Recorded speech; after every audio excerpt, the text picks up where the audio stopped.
Lundi 26 février, bienvenue à tous. À la une de l'actualité sur RTI 1 ce soir, le réchauffement de l'axe Abidjan-Ottawa.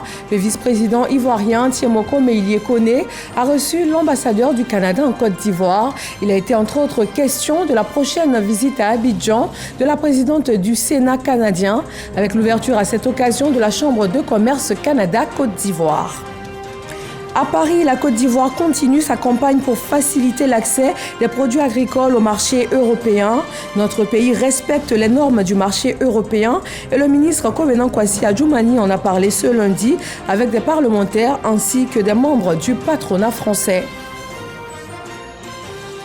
Direction la Namibie, le troisième président du pays, Adjei Gob, a été enterré hier dimanche. Il repose désormais au carré des héros de la nation. Plusieurs chefs d'État et de gouvernement du monde entier lui ont rendu un dernier hommage. Gilbert Kafana Koné y a représenté le président Alassane Ouattara. Et puis, le Premier ministre palestinien Mohamed Shtayyeh a annoncé ce lundi sa démission. Le président de l'autorité palestinienne Mahmoud Abbas l'a accepté. Les ministres resteront en poste le temps qu'un nouveau gouvernement puisse être désigné. Bonsoir à tous. Ouvrons ce 20h sur RTI 1 au palais de la présidence de la République. Le vice-président Tiemoko Meïlie Koné a une rencontre avec l'ambassadeur du Canada en Côte d'Ivoire, Anderson Blanc. Au nombre des sujets évoqués, l'appui du Canada dans la mise en œuvre du Plan national de développement PND 2021-2025 et l'ouverture prochaine à Abidjan de la Chambre de commerce Canada-Côte d'Ivoire afin de booster les investissements privés. Vijanaïma. Collaboration renforcée entre le Canada et la Côte d'Ivoire, avec l'ouverture dans les prochains jours à Abidjan d'une chambre de commerce du Canada et la visite en Côte d'Ivoire du 2 au 6 mars de la présidente du Sénat canadien. Autant de perspectives prometteuses qui ont été évoquées au cours des échanges que le vice-président de la République, Koné Tiemoko Meïlie, a eu ce lundi 26 février avec le chef de la mission diplomatique du Canada en Côte d'Ivoire, Anderson Blanc, au palais présidentiel. L'ambassadeur du Canada a saisi l'occasion pour adresser ses félicitations pour la victoire de la Côte d'Ivoire à la CAN 2023. Tout d'abord, ça a été une belle occasion de féliciter son Excellence le vice-président de la République et son Excellence le président de la République pour cette belle victoire des éléphants de la Côte d'Ivoire qui, malgré vents et marées, qui, malgré les pronostics, ont réussi à se surpasser et à gagner la plus belle CAN de l'histoire et qui ont réussi à montrer que la résilience, la persévérance, ça fait partie des Ivoiriens et des Ivoiriennes. Ça a été aussi une opportunité de passer en revue les actions du Canada, entre autres le fait qu'au niveau du plan national de développement 2021-2025, le Canada a déjà dépassé la contribution que nous avons promis. Ça a été aussi une opportunité de repasser au niveau de la collaboration, au niveau des affaires, où nous comptons sur le lancement officiel de la Chambre de commerce Canada-Côte d'Ivoire lors de la visite officielle de Madame la Présidente du Sénat du Canada, donc de s'assurer d'avoir une opportunité d'échanger avec son Excellence, Monsieur le Vice-président de la République, mais aussi de voir les opportunités de collaboration, que ce soit au niveau des affaires, que ce soit au niveau de la coopération, que ce soit au niveau de tout ce qui implique le renforcement de la relation bilatérale entre le Canada et de la Côte d'Ivoire et de réitérer l'importance pour le Canada et pour la Côte d'Ivoire aussi d'ailleurs, l'importance de l'égalité des genres, l'importance de s'assurer l'inclusion des femmes et des filles dans le succès de la Côte d'Ivoire. La présidente du Sénat canadien qui effectuera une visite officielle du 2 au 6 mars en Côte d'Ivoire est l'honorable Raymond Gagné, nommé le 12 mai 2023 comme 46e président du Sénat canadien. L'Académie des sciences, des arts, des cultures d'Afrique et des diasporas africaines a 20 ans. Au bout de ces 2 décennies, l'ASCAD marque un arrêt afin de se célébrer, mais aussi pour faire un bilan. Et nous recevons pour en parler le professeur Owo Asepo. Il est le président de l'ASCAD. Bienvenue, professeur. Merci beaucoup de m'accueillir. Je vous en prie, c'est à nous le plaisir. Alors dites-nous, professeur, après 20 ans d'existence, quel bilan est-ce que vous pouvez faire étant à la tête de l'ASCAD ? Merci madame. Je voudrais tout d'abord remercier le président, le directeur général de la RTI de nous avoir reçus et lui dire que nous apprécions beaucoup cette invitation. Après 20 ans, nous considérons que nous sommes majeurs. Le bilan, il est bon, à notre sens, parce que en 20 ans, nous avons formé nous-mêmes des chercheurs. Après des attributions de bourse, on a peut-être une trentaine de chercheurs de toutes catégories que nous avons pu former.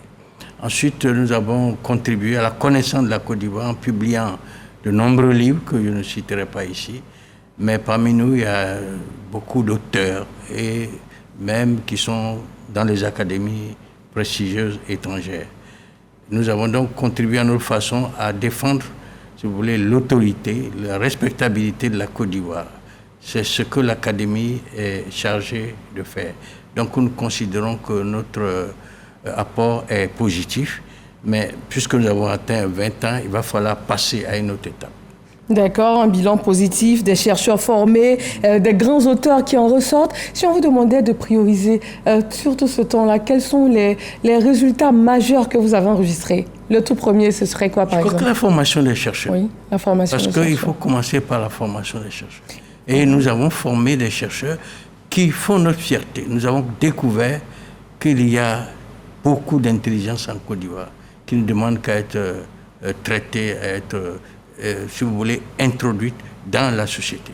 C'est notre grande fierté, ça. Oui, ces chercheurs formés qui sont votre grande fierté aujourd'hui, est-ce qu'ils ont de véritables résultats probants? Mais bien sûr, madame, parce qu'ils sont dans les structures de recherche. Alors, vous savez, la connaissance, c'est la première denrée, c'est la première ressource de l'économie, de la société. Il n'y a pas d'autre. C'est la connaissance d'abord et le savoir-faire. Et de ce point de vue, nous pensons que nous avons apporté, nous ne sommes pas les seuls, bien sûr, mais nous avons apporté notre contribution au développement de ce pays. Et nous voulons vraiment remercier à cette occasion le président de la République qui est notre protecteur. Vous savez, les académies ont toujours un protecteur, c'est notre protecteur, c'est-à-dire qui assure notre liberté et sa contribution est majeure dans notre développement, dans notre passage à la majorité. Est-ce qu'il y a tout de même des problèmes majeurs qui vous sont posés au cours de tous ces 20 ans que vous avez bouclés? Le bilan, il est positif. On parle beaucoup de problèmes que rencontrent les chercheurs. Quels sont les principaux? Vous savez, il y a toujours des problèmes. Partout. Parce que, nous pensons que si on avait un peu... Le budget était un peu plus consistant. Et puis nous avons les questions d'espace, n'est-ce pas, notre siège, etc., sur le traitement des chercheurs, etc., un fonds académique à créer, etc. Donc il y a des problèmes. Mais il va falloir passer à une autre étape, parce que nous sommes majeurs maintenant. Mais nous remercions surtout pour remercier le président de la République et à travers lui, nos compatriotes. C'est à eux que nous devons la place que nous occupons aujourd'hui. La SCAD a atteint l'âge de la majorité, vous l'avez dit, 20 ans. Quels sont les enjeux de cette célébration aujourd'hui? Les enjeux, vous savez, actuellement, nous sommes en passage. Nous disons qu'il y a le changement de paradigme. Il n'y a pas que le changement climatique. Les paradigmes, c'est-à-dire les schémas de travail, les schémas mentaux changent. Et si les schémas changent, il va falloir que la société change. Sinon, nous serons en retard et ce sera trop tard. Donc nous préparons et nous avons des programmes pour cela. Nous allons passer, si vous voulez, à l'aide du numérique, si vous voulez, les data, les neurosciences, si vous voulez, la le cyberespace plutôt. Ce sont des programmes, ce sont des priorités qu'il va falloir prendre à bras le corps si nous ne voulons pas perdre du terrain. D'accord. Et pour cette célébration, qu'est-ce qui est concrètement prévu? Nous avons d'abord une séance officielle qui sera présidée par le vice-président de la République et nous avons après cela une soirée artistique. Parce que là, c'est un peu le concentré, c'est un peu le rassemblement de toutes les activités, qu'elles soient scientifiques ou pas. Donc nous avons pensé qu'une soirée artistique, c'est le bon résumé de notre programme. Qui va permettre à toute la SCAD de s'exprimer. Hein? Et bien sûr. Alors avant de vous libérer, il m'est revenu qu'on vous appelle les immortels, vous les membres de la SCAD. Pourquoi? Parce que c'est la création qui fait l'immortalité. Quand vous avez publié, quand vous avez participé à la connaissance, vous devenez immortel. Parce que vous prenez, par exemple, il y a des sites, vous regardez, vous trouverez les Ivoiriens. On vous cite, vous savez que cette année, vous avez été cité pendant 100 fois. Donc tout le monde entier vous connaît par votre écriture. Vous devenez, et même après vous, lorsque vous mourrez physiquement, vous n'êtes pas mort, si vous voulez, spirituellement. Vous devenez donc immortel. C'est là qu'on prend l'habitude d'appeler les académiciens immortels. C'est ça le prestige. Et c'est pour ça que beaucoup de personnes aimeraient entrer dans l'académie. Merci professeur, c'est très bien dit. Merci d'avoir répondu à notre invitation. C'est moi. Merci beaucoup. Nous recevions donc le professeur Owa Seipo, président de l'ASCAD, l'Académie des sciences, des arts, des cultures d'Afrique et des diasporas africaines. Il a été question des 20 ans donc de l'ASCAD. À plus de 4000 km de la Côte d'Ivoire, la Namibie a rendu hier dimanche un dernier hommage à Age Gengob, ancien chef d'État. Il a été inhumé au carré des héros. Plusieurs personnalités, des chefs d'État et de gouvernement ont fait le déplacement, y compris le haut représentant du président ivoirien. Le reportage de nos envoyés spéciaux, Ambroise Asséman et Aboulaye Koné.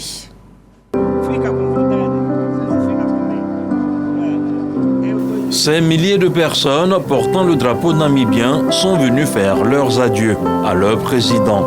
C'est dans ce mausolée que Hage Godfried Geingob repose désormais.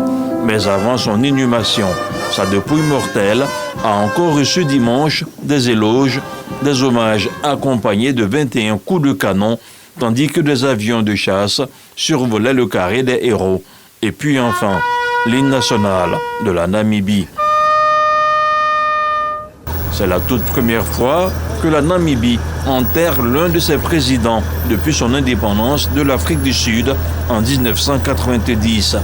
Les deux prédécesseurs de Hage Geingob ont assisté à son enterrement aux côtés de près de 20 chefs d'État et de gouvernement, dont le haut représentant du président, Alassane Ouattara. La pensée qu'il nous reste, c'est de prier Dieu qu'il garde le président dans son paradis et qu'il protège la famille et son pays.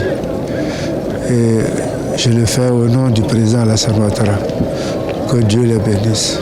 C'est à Heroes Acre, le carré des héros de la nation, qu'il a plu au peuple de Namibie d'offrir un repos bien mérité à celui qui s'est battu toute sa vie contre l'injustice, mais surtout contre l'apartheid.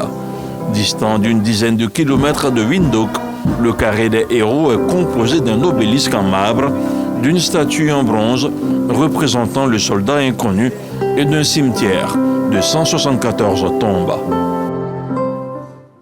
Ici en Côte d'Ivoire, à l'École nationale d'administration ENA, la 60e promotion a fait aujourd'hui sa rentrée solennelle. Ils sont 870 élèves, dont 311 au cycle supérieur, 308 au cycle moyen supérieur et 251 au cycle moyen. Ils ont été exhortés à être des modèles du travail bien fait. Grâce Kando.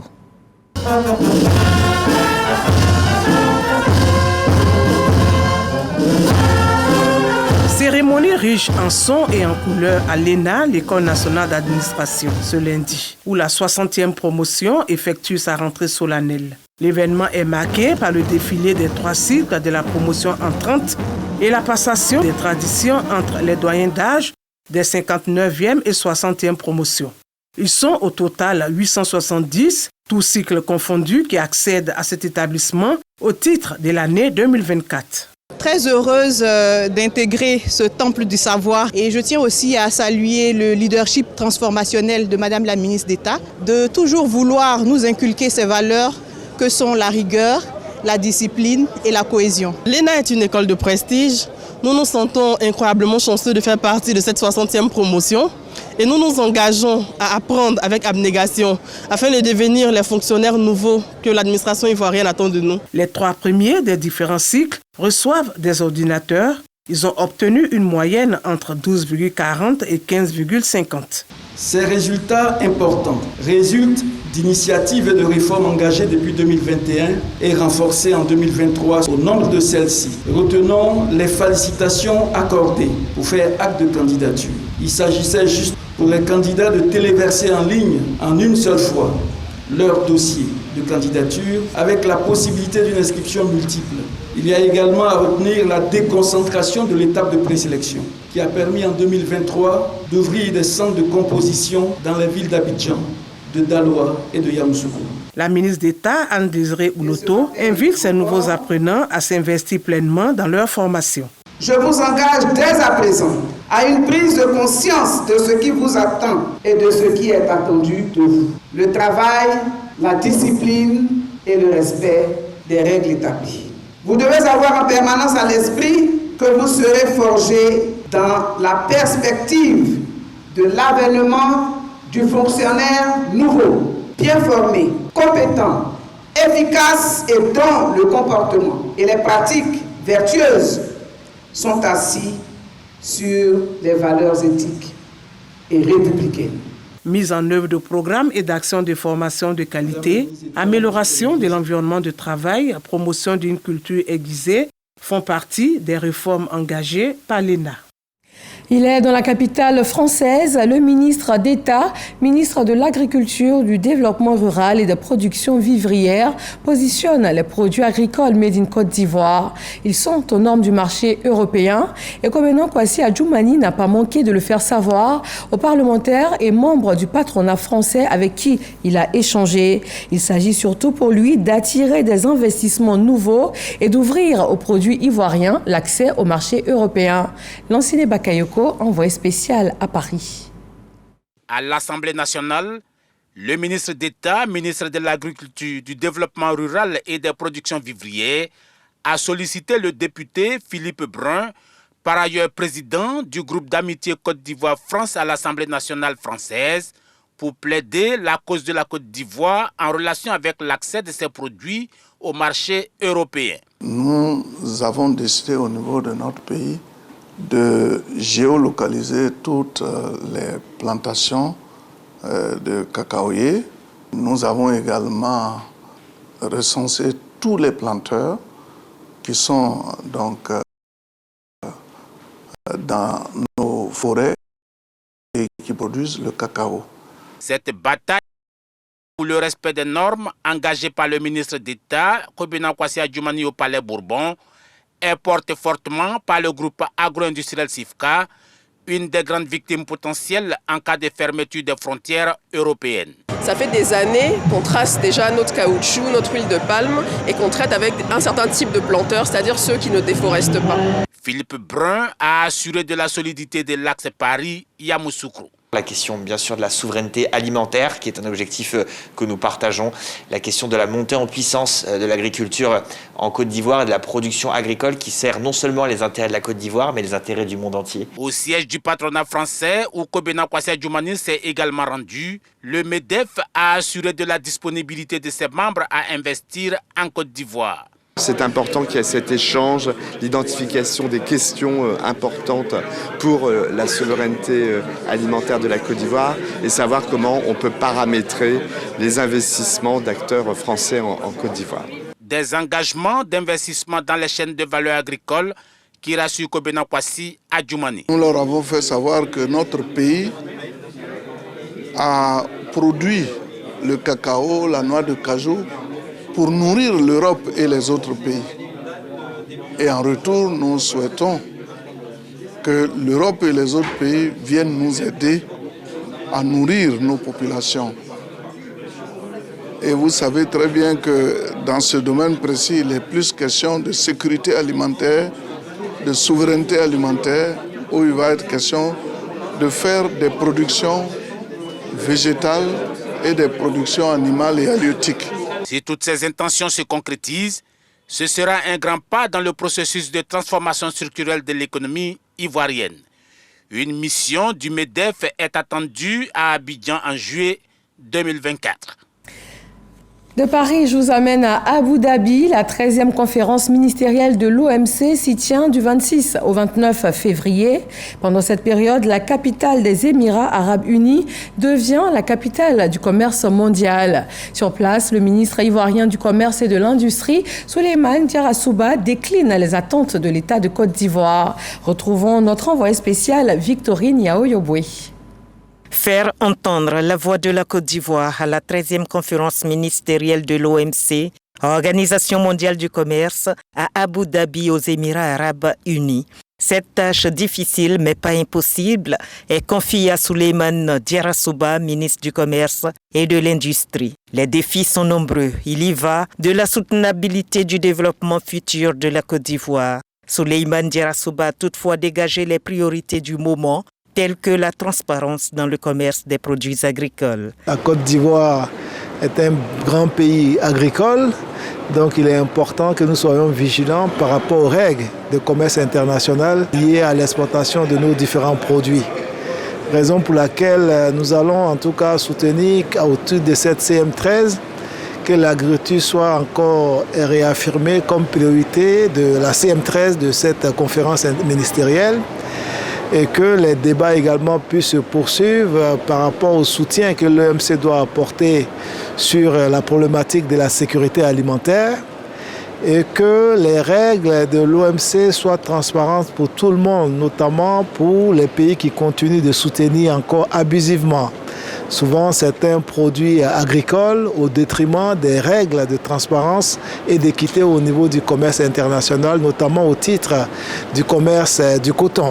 Pour ce qui concerne en fait le deuxième point qui porte sur la phase 2 des négociations portant sur la subvention de la pêche, comme vous le savez, nous avons obtenu il y a 2 ans un accord sur la phase 1 et la Côte d'Ivoire a déposé depuis le 23 octobre 2023 ces instruments de ratification au titre de l'accord sur la subvention de la pêche dans sa phase 1.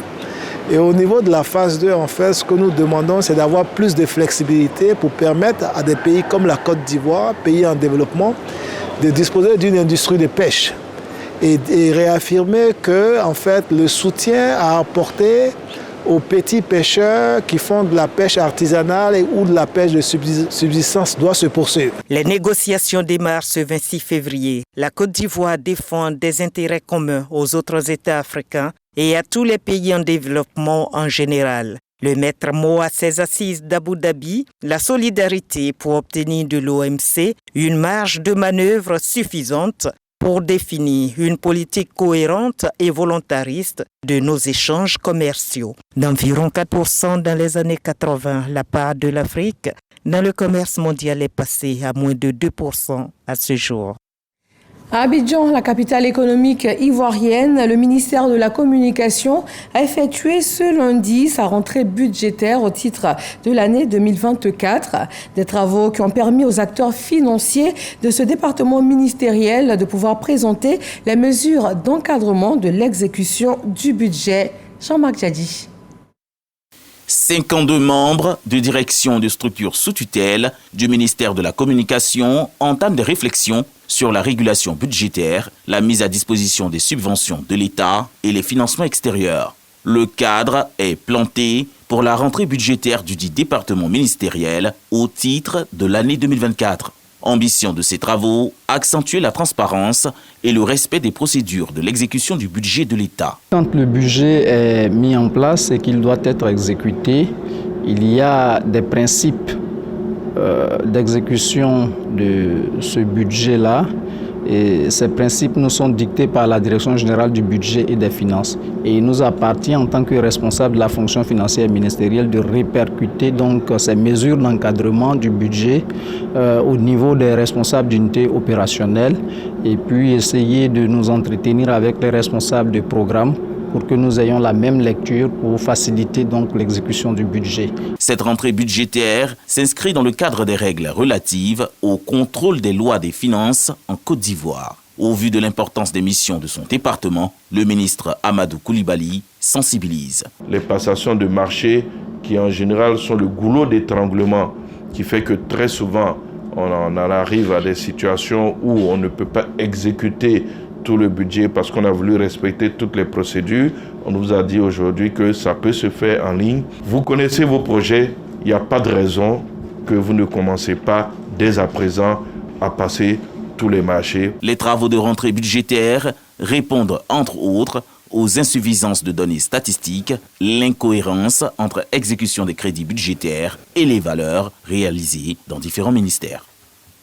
Dans l'actualité sur le continent, les attaques djihadistes meurtrières qui touchent la sous-région ouest africaine font beaucoup parler d'elles. Elles engendrent surtout une arrivée massive de réfugiés dans le nord de la Côte d'Ivoire. Ils sont pour la plupart de nationalité burkinabé, malienne ou nigérienne. Et pour faire le point de leur présence sur le territoire ivoirien, une délégation du HCR a eu une rencontre avec le ministre délégué auprès du ministre des Affaires étrangères et de l'intégration africaine. Le point nous est proposé par Michel Digré. Des réfugiés, principalement des femmes, des enfants et des personnes âgées ont fui le Burkina Faso et d'autres pays du Sahel en raison de la recrudescence des attaques des groupes djihadistes. Ils ont trouvé refuge dans le nord de la Côte d'Ivoire. Une délégation de l'Agence des Nations Unies pour les réfugiés est en séance de travail avec le ministre délégué auprès du ministre des Affaires étrangères. Je dois dire que je suis très admiratif du travail qui a été fait, de la réponse qui a été apportée, de l'accueil, de l'installation dans des abris durables et de la facilitation pour tout ce qui est accès à l'éducation, accès à la santé, sans oublier bien sûr la communauté des réfugiés déjà présents sur le territoire, avec le texte de loi portant statut de réfugié qui a été revu depuis l'année 2023 pour prendre en compte certains aspects qui le demandaient. Donc vraiment, c'est de remercier les autorités du pays pour le travail qui est fait. On sait qu'il y a toujours une marge pour améliorer, mais déjà il faut reconnaître ce qui a été fait et féliciter son Excellence le président Alassane Ouattara pour le travail qu'il ne cesse de faire. Selon le HCR, ce sont environ 40 000 demandeurs d'asile venus principalement du Burkina Faso, du Mali et du Niger qui sont installés dans le nord de la Côte d'Ivoire. Les populations de l'Indénié du Hablin se sont retrouvées à Abengourou, dans la sous-préfecture d'Amélékia. Elles ont rendu hommage au chef de l'État ivoirien ainsi qu'à tout le gouvernement, notamment pour les projets de développement qui sont exécutés dans leurs différentes localités. Il y a encore des attentes, mais beaucoup a été fait et cela a été souligné, comme nous le rapporte Herman Yamia. Elles sont venues de tous les villages du canton d'Amélékia et même des différentes localités du département d'Abengourou pour cette journée d'hommage au président de la République Alassane Ouattara.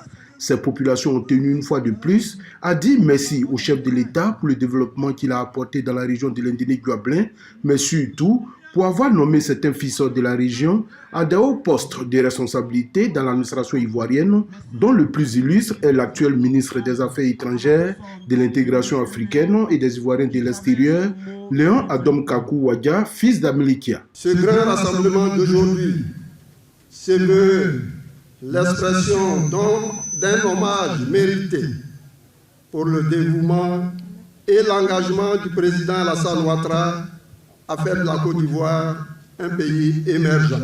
Aux côtés du ministre Léon Adom Kakou Wadja pour cette cérémonie, les ministres Amédée Kouakou de l'équipement et de l'entretien routier et Amadou Koulibaly de la communication et de l'économie numérique, ainsi qu'une dizaine d'ambassadeurs accrédités en Côte d'Ivoire. Adom Wadja, qui a salué l'acte posé par ses parents, a souligné qu'il a désormais leur onction pour mener à bien sa mission. Dans notre culture, il est convenu et admis qu'avant tout voyage, l'on demande la route à la famille. Tel est aussi le sens de cette célébration d'aujourd'hui qui consiste dans l'idée que je suis venu ici pour recevoir l'onction de mes frères et sœurs, l'onction de mes parents. Je voudrais vous assurer, chers parents de l'Indénié du Hablin, et d'ailleurs, que le président de la République et son gouvernement œuvrent inlassablement au bonheur de chacun et de tous, avec pour leitmotiv bâtir une Côte d'Ivoire solidaire en vue de permettre aux générations présentes et futures d'être fiers de leur pays. Parrain de cette cérémonie d'hommage, le président du Conseil économique, social, environnemental et culturel Césaire, Aka Ouélé, s'est réjoui de cette cérémonie en indiquant que la reconnaissance est une marque de grandeur. Vous avez raison de rendre hommage au président Alassane Ouattara et je voudrais vous en féliciter en disant merci au Seigneur de nous avoir donné cet homme. Le ministre Adom, votre fils et votre frère, remplit toutes les cases de la confiance du président de la République. C'est pour cela qu'il a été nommé à ce poste si important afin de conduire la diplomatie ivoirienne et de mener des missions stratégiques et hautement délicates de la coopération internationale. Les populations ont profité de la cérémonie pour faire des doléances au président de la République Alassane Ouattara. Entre autres, le bitumage de l'axe à Bengourou-Bétier à Boisseau, le bitumage de l'axe à Bengourou à Melekia-Kaakro et la construction de l'université d'Abengourou. Pour clore cette cérémonie, le ministre Adam Kakou a fait don d'une ambulance et 8 tricycles aux populations d'Amelekia. L'autosuffisance alimentaire, l'approvisionnement de nos marchés, la lutte contre la vie chère. Pour en parler, le Conseil national de lutte contre la vie chère a été à la rencontre des commerçants du grand marché de la commune de Port-Bouët. Le point de leurs échanges nous est proposé par Michel Mambo. La secrétaire exécutive du Conseil national de lutte contre la vie chère à la rencontre des productrices de vivriers et des commerçantes de Port-Bouët. Une visite guidée a permis à Rani Didis Bakone de constater l'approvisionnement effectif de ce marché en produits de grande consommation. Puis, place aux échanges autour de questions liées à la cherté de la vie et à l'autosuffisance alimentaire, ce sans langue de bois et dans une ambiance conviviale. Cette visite ce matin au grand marché de Port-Bouët est un très bon moment de partage avec nos mamans, nos sœurs, nos frères qui chaque jour travaillent pour mettre sur le marché, pour mettre à la disposition des consommateurs des produits de grande consommation à un prix abordable. Des échanges qui interviennent alors que vient d'être levée la mesure de suspension temporaire d'exportation de la banane plantain, du manioc et ses dérivés, ainsi que de l'igname, au grand bonheur des commerçantes et productrices. La mesure de suspension temporaire d'exportation, prise le 15 janvier dernier par le gouvernement ivoirien, concernait 20 produits vivriers. Célébration officielle à Tia-Salé de la Journée internationale des aides-soignants. Cette rencontre est l'occasion de mettre en exergue les conditions de vie et de travail des personnes qui animent cette corporation. Pour l'Association des assistants et aides-soignants de Côte d'Ivoire, l'heure est aujourd'hui au bilan. Et le ministère de la Santé, de l'Hygiène publique et de la couverture maladie universelle, c'est le lieu de les exhorter à croire en ce métier, mais surtout à réserver un meilleur accueil aux patients. Dans le monde du sport en football, la 3e étoile des éléphants de Côte d'Ivoire, obtenue au terme de la 34e édition de la Coupe d'Afrique des Nations, suscite un regain de motivation lié à l'envie de réussir dans cette discipline sportive. Prenant la pleine mesure de la situation, le maire de la commune de Yopougon, Adama Bictogo, affiche sa volonté d'accompagner les centres de formation et les clubs de football de sa commune. Walter Amadou Ouattara.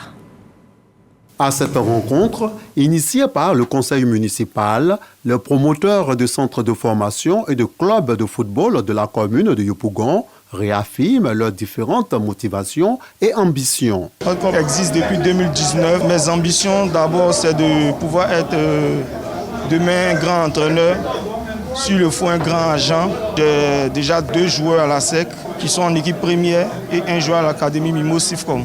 J'ai un effectif de 15 joueurs. Et pour l'instant, je ne joue pas de championnat. Je me concentre sur la formation des jeunes. Centre de formation, l'enseignant Diomandé. Par contre, 48 joueurs, nous sélectionnons les meilleurs qui ont un niveau, a besoin des meilleurs pour pouvoir jouer un jour à l'équipe nationale. Aider les jeunes intéressés par le football à réaliser leurs rêves en mettant en place des programmes structurés, c'est la volonté manifestée et partagée par le maire Adama Bictogo. Il annonce un séminaire de réflexion sur le football à Yopougon avec pour idée principale la création d'une académie. Cette académie, c'est Yopougon. Qu'on vienne d'un club, qu'on vienne d'un centre. En arrivant à l'académie, il y a une convention qui doit lier toujours le club à l'académie, mais qui doit prendre en compte l'accompagnement que chacun a fait de son joueur jusqu'au bout. Pour moi, l'essentiel, c'est que chaque jeune à Yopougon qui a décidé de s'engager dans le football puisse comprendre qu'il y a une possibilité d'y arriver. Avec le 3e sacre des éléphants de Côte d'Ivoire, obtenu à la CAN 2023, devenir Franck Kessié ou Oumar Diakité est davantage une source d'encouragement pour nombreux jeunes amateurs de football à Yopougon. 3 destinations pour l'actu en bref ce soir. La première, le Sénégal. Le président Macky Sall a lancé ce lundi après-midi le dialogue national afin de trouver une sortie de crise de manière consensuelle. Moussa Konaté.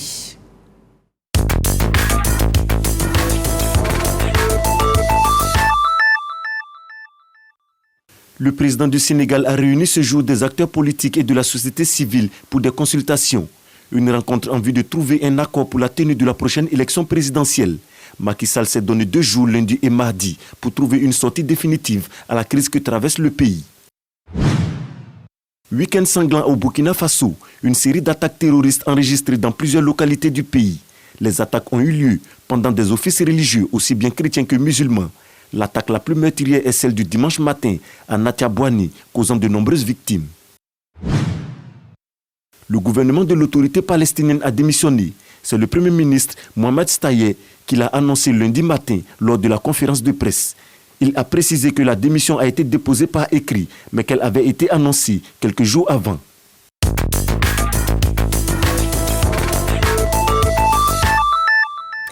Rappelons que la SCAD célèbre ses 20 années d'existence et tout à l'heure, le professeur Owo Aseipo, président de la SCAD, était sur notre plateau pour en parler. Je vous rappelle les dates pour cette célébration. Donc, demain, mardi 27 février, à 19h, à la salle Kojo et Bouclé, la soirée artistique. C'est au Palais de la Culture. Et le jeudi 29 février, à la Tri Event, à 10h, avec la présence du vice-président de la République, il y aura la cérémonie officielle. C'est tout pour ce soir. Merci de nous avoir suivis. Rendez-vous à 23h avec Régis Kofi. Quant à moi, je vous dis à demain, 20h, avec toujours autant de plaisir sur RTI 1.